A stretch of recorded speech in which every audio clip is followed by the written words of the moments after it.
Haleluya, puji Tuhan, salam sejahtera bagi kita semua, keluarga GPDI LSAD Magelang. Kita mengucap syukur kepada Tuhan, kembali hari ini kita dapat menikmati kebenaran firman-Nya. Rise up, bangkit, bergerak, berdampak.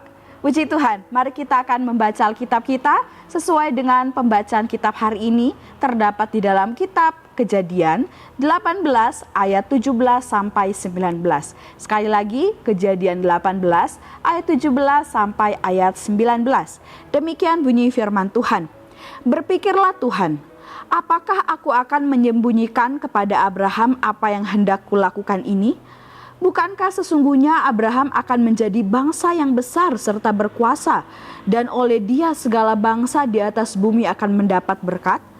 Sebab aku telah memilih dia, supaya diperintahkannya kepada anak-anaknya dan kepada keturunannya, supaya tetap hidup menurut jalan yang ditunjukkan Tuhan dengan melakukan kebenaran dan keadilan, dan supaya Tuhan memenuhi kepada Abraham apa yang dijanjikannya kepadanya. Puji Tuhan, Bapak Ibu yang diberkati oleh Tuhan, renungan firman Tuhan kita hari ini berjudul Close to Christ.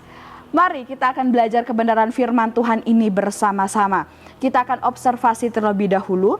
Di dalam peristiwa ini, terlebih khusus di dalam perikop dari ayat 16 sampai ayat yang ke-33, ada percakapan yang luar biasa antara Abraham dan juga dengan Allah melalui 3 orang utusan Allah, yang sebenarnya itu pun juga adalah pribadi Allah sendiri.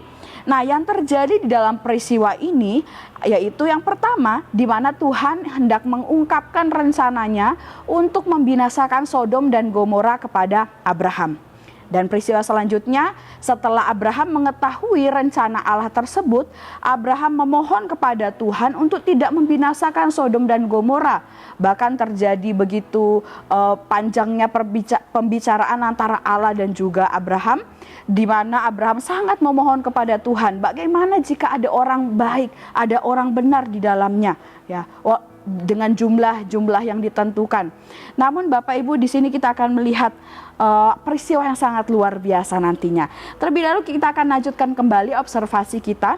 Di sini mengapa Tuhan ingin berencana membinasakan Sodom dan Gomora? Yang menjadi alasan utama Allah ingin membinasakan Sodom dan Gomora, yaitu karena perbuatan dosa yang dilakukan oleh para penduduk Sodom dan Gomora yang begitu berat, yang sangat parah. Dan adanya keluh kesah dari orang-orang yang sampai kepada Tuhan karena kejahatannya yang sangat besar di daerah Sodom dan Gomora ini. Nah, namun mengapa pula Abraham memohon kepada Allah untuk tidak menghukum Sodom dan Gomora, padahal kejahatannya sangat besar di situ? Di sini tentunya karena Abraham percaya kepada keadilan Tuhan. Abraham percaya, Abraham tahu Allah itu penuh dengan kasih dan kemurahan. Oleh sebab itu Abraham mencoba untuk memohon kepada Tuhan, ya, bernegosiasi bahkan dengan Tuhan untuk tidak membinasakan Sodom dan Gomora. Nah, interpretasinya Bapak Ibu, di dalam peristiwa ini sebelum Allah menyampaikan rencananya untuk membinasakan Sodom dan Gomora, dan sebelum Abraham dengan alat tawar-menawar memohon supaya Tuhan tidak melakukan penghukumannya itu kepada Sodom dan Gomora, ini adalah satu hal yang sangat luar biasa Bapak Ibu. Ya, ada satu hal yang terjadi dan sesuatu ini sangat luar biasa. Di ayat 17 sampai ayat 19 yang kita sudah baca tadi. Nah, di sini Bapak Ibu ada peristiwa khususnya di ayat yang ke-17. Berpikirlah Tuhan, apakah aku akan menyembunyikan kepada Abraham apa yang hendak kulakukan ini? Nah, di sini Bapak Ibu ada peristiwa di mana Tuhan itu berpikir dan seperti mempertimbangkan apakah tidak perlu memberitahukan kepada Abraham tentang rencananya ini untuk membinasakan Sodom dan Gomora, atau Allah harus memberitahukan rencananya kepada Abraham. Nah, Allah mempertimbangkan bagaimana jika dia tidak memberitahukan kepada Abraham. Padahal yang pertama tadi perkataan Allah dikatakan bahwa Allah lah yang sudah menjadikan Abraham bangsa yang besar. Allah lah yang berjanji akan menjadikan Abraham ini bangsa yang berkuasa, dan kemudian oleh Abraham segala bangsa di muka bumi ini akan mendapat berkat. Kemudian Allah sendiri yang telah memilih Abraham supaya kelak Abraham dapat memerintahkan kepada anak-anaknya dan juga kepada keturunannya supaya tetap hidup menurut jalan yang ditunjukkan Allah, dengan melakukan kebenaran, dengan melakukan keadilan, dan supaya Allah sendiri memenuhi janjinya terhadap Abraham yang sudah Dia berikan.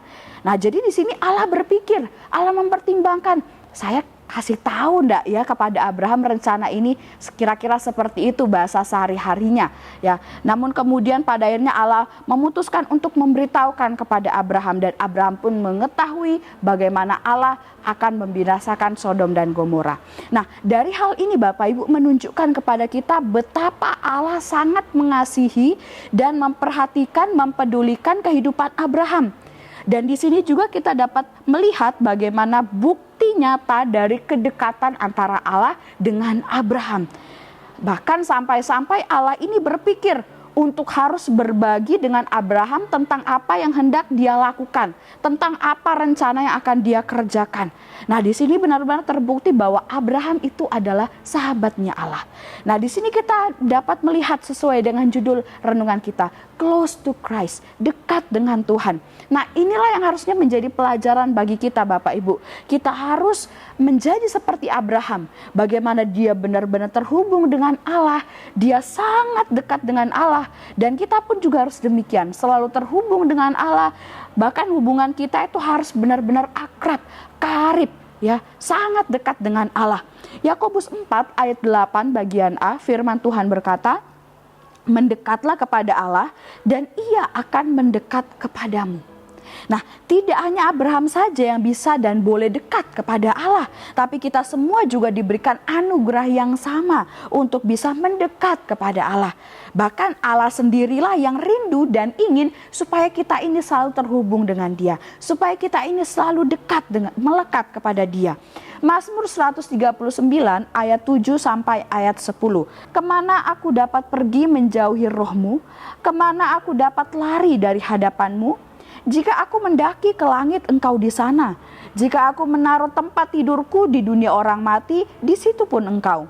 Jika aku terbang dengan sayap fajar dan membuat kediaman di ujung laut, juga di sana tangan-Mu akan menuntun aku dan tangan kanan-Mu memegang aku. Saya bacakan satu ayat lagi di dalam Mazmur 34 ayat 19. Tuhan itu dekat kepada orang-orang yang patah hati dan Ia menyelamatkan orang-orang yang remuk jiwanya. Nah, dari kedua ayat ini Bapak Ibu menjelaskan kepada kita bagaimana kita ini harus selalu dekat dengan Tuhan. Bahkan Allah sendiri dan ingin kita ini selalu mendekat dengan Dia. Jadi marilah kita mau selalu terhubung dan mendekatkan diri kita kepada Tuhan, karena Dialah sumber kehidupan kita. Dan kita ini tidak dapat hidup tanpa Tuhan. Dan kita pun tidak dapat bertahan di muka bumi ini dengan keadaan yang semakin jahat kalau kita tidak dekat dengan Tuhan. Dan kalau Tuhan tidak beserta dengan kehidupan kita. Terlebih dari itu, Tuhan pun ingin benar-benar kita ini selalu dekat dengan Dia. Tuhan tidak ingin ada umatnya yang binasa. Tuhan tidak ingin ada umatnya yang akan mengalami penghukuman kekal karena jauh dari Dia. Nah, aplikasinya Bapak Ibu, lalu apa yang harus kita lakukan supaya selalu dekat dengan Tuhan? Yang pertama tentunya kita harus berdoa Bapak Ibu. Kita tahu bersama bagaimana doa ini adalah cara kita untuk berkomunikasi, untuk kita berbicara dengan Tuhan, untuk semakin dekat dengan Tuhan satu sama lain. Tentunya diperlukan komunikasi, ya, ada pembicaraan yang baik, yang erat yang terjadi. Oleh sebab itu semakin kita banyak berbicara dengan Tuhan, maka kita pun akan semakin dekat dengan Tuhan. Kemudian cara yang kedua yaitu tentunya dengan firman Tuhan. Renungkan firman Tuhan. Selain kita komunikasi, saling mengerti dan saling mengenal satu sama lain juga adalah cara terbaik untuk kita bisa dekat kepada Tuhan. Semakin kita dekat dengan Tuhan, kita dapat kemudian juga merasakan kasih-Nya yang luar biasa. Kita dapat mengenal Tuhan dan dapat mengerti Tuhan, baik itu kehendak-Nya, perintah-Nya, pribadinya, itu melalui perenungan akan kebenaran firman Tuhan. Dan tentunya yang terakhir, ya, bagaimana kita bisa selalu dekat dengan Tuhan, yaitu melalui ibadah dan persekutuan. Semakin banyak waktu kita bertemu dan berjumpa, tentunya akan membuat kita akan semakin dekat dengan Tuhan. Dan kita dapat bertemu dengan Tuhan, berjumpa dengan Tuhan melalui ibadah-ibadah kita, melalui persekutuan Grow, melalui pelayanan-pelayanan yang kita lakukan kepada Tuhan. Ya tentunya itu akan membuat kita semakin sering bertemu dengan Tuhan, melalui pujian penyembahan ketika ibadah, atau bertemu dengan sesama umat Tuhan dalam persekutuan. Tentunya Tuhan pun akan sangat disenangkan. Puji Tuhan, Tuhan Yesus memberkati kita semuanya dari renungan firman Tuhan pada hari ini. Terima kasih bagi Bapak Ibu yang telah mengikuti Renungan 79, kiranya dapat menjadi berkat bagi kita semua. Bagi Bapak Ibu, saudara-saudari yang ingin didoakan untuk pokok doa tertentu, atau ingin menceritakan kesaksian, baik mujizat kesembuhan, pemulihan masalah keluarga, dan lain-lain, dapat disalurkan melalui chat WhatsApp di nomor 0813 2742 0088. Mari kita akan bersama-sama berdoa. Kami mengucap syukur Tuhan buat kebenaran firman-Mu pada hari ini mengajarkan kami bagaimana kami harus selalu dekat dengan Engkau, terhubung dengan Engkau Tuhan. Seperti Abraham yang sangat karib dengan Engkau, kami pun mau berhubungan erat dengan Engkau ya Bapa. Hidup kami mau selalu berkomunikasi dengan Tuhan, selalu berjumpa dengan Tuhan, mengenal Tuhan lebih dalam lagi. Tuhan berkati setiap jemaat Tuhan yang ada di GPD LSAD Magelang, biarlah hidup kami semakin hari semakin cinta Tuhan dan semakin setia melayani Tuhan.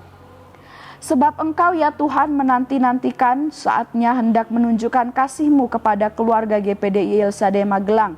Engkau bangkit hendak menyayangi kami, sebab Engkau ya Tuhan adalah Allah yang adil. Berbahagialah semua orang yang menanti-nantikan Engkau. Terima kasih Tuhan, kami aminkan dan kami terima kebenaran firman-Mu dengan penuh ucapan syukur. Dalam nama Yesus, haleluya, amin.